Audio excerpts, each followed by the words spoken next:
Hello, fourth grade.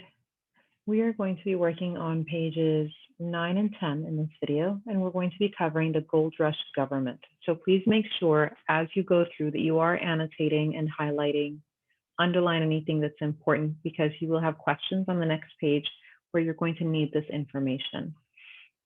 The Gold Rush brought people from all over the world to California between 1848 and 1855. There were no laws or government at the beginning of this period. California was not even a state yet. Thieves, gamblers, and claim jumpers were ready to take advantage of people who had found new wealth. So what's happening here? We know that during this time period between 1848 and 1855, lots and lots of people from all over the world were rushing into California because they heard that there was gold. Now, the problem is you have all of these people there, but there's no laws, there's no rules, there's nobody enforcing anything or trying to keep order. So people would steal from people, people would gamble things away, they would try and take things from each other. If they see someone that found gold, they'll try and steal it from them.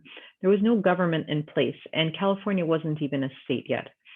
So this was a really difficult time period for anyone who went over there first because they didn't know if they were going to be getting any gold in the first place. They may not find anything, and they may have spent all of their savings just trying to get to California. Or if they do find gold, they're constantly worried that someone out there is trying to steal it. So let's read about the problems during the gold rush. A prospector is a person who searches for gold. So that's something you want to remember. Make sure you underline or highlight that. That's an important vocabulary word that will come up later. Being a prospector was difficult enough without the crimes that were committed during this time. Let's take a look at some of the crimes that happened during the gold rush. Claim jumping. This was when someone's land was taken over by others.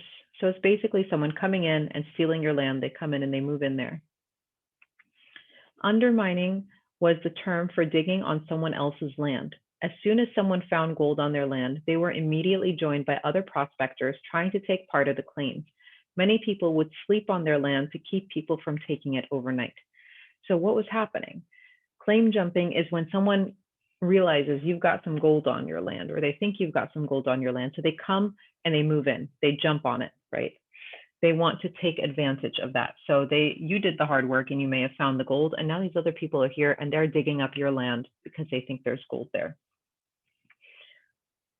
The next one is night fossicking. This was when someone would take your gold while you were sleeping. So some people would sleep during the day and stay up all night stealing gold from other miners. So they basically waited till you fell asleep. They came, they swiped whatever gold they could get from you, and they took off. Then there was something called salt and peppering. This was a term for planting a few pieces of gold on some land to make it look like it would be a good investment. Then they would sell that useless land for a really high price to poor people who didn't know that they made it, they basically set them up to look like it. So what they would do is they would sprinkle a couple pieces of gold here and there so that this person who doesn't know any better comes by, realizes or thinks that there's gold on this land, and then they get sold that land for a crazy high price, even though there's nothing really there. And those people take the money and they take off, and they leave these poor unsuspecting folks with land that really has nothing on it, and they probably would have spent a good amount of their life savings to buy that land.